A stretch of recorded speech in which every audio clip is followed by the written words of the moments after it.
Hello everyone. In this video, we're going to go ahead and cover cross-references on our Microsoft Word document. So in the past few videos, I showed you how you can insert captions and also how you can create a table of figures, which is what this is. Table of figures is just like a table of contents, except it's for captions. And if we scroll through, you can see we have captions for the images, for the table, and for the graph. Now we also want to go ahead and we want to add in cross-references. And essentially what cross-references are, they're going to be like a little hot link within our document to the relevant caption. So like we would go ahead and we add a cross-reference to this graph, and then we'd also add one to this table, and then we could do one for the image. So I'll just provide one as an example. And also this is also a hot link. So down here, the table of figures, if I was to control click it, it would take me right up to it. Let's go ahead and do one here for the graph. Let's go ahead and apply one right here after this first sentence. Let's come over here to the References tab on our ribbon. Come over here to Cross-Reference. And now we need to go ahead and select what type of reference type are we looking for. So for me, this one is called Figure, so that's correct. But if I was down on the image one, I would select Image. But you could also do the same thing for headings and bookmarks and all that good stuff.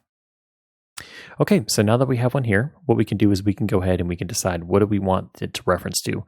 We can either say look below, so in this case it'll say look below at this graph, or if it's below it, it'll say look above at this graph, or you could put something like the page number or caption, only caption text. But let's go ahead and do above/below, and then let's go ahead and hit insert. Okay, and what it did is it went ahead and created this, it's called a field. So if I right click it, you can see it's called a field. It's not like the normal surrounding text.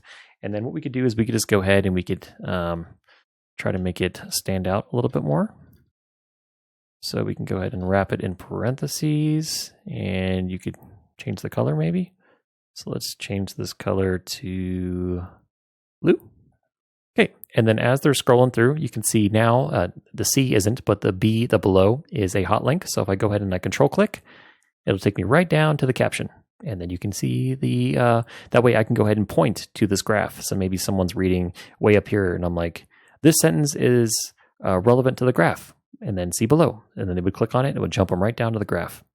So that is actually how you're able to add cross-references to your Word document. Again, just come over here to References, come over here to Cross-Reference, and then just decide where you want to place it. And then once you're done and you add it in, you probably want to do something to make it stand out like I did here. And then again, if someone wants to control click on it, it's going to go ahead and it's going to take them over to, once they click on it, it'll take them over to that relevant caption that you linked to.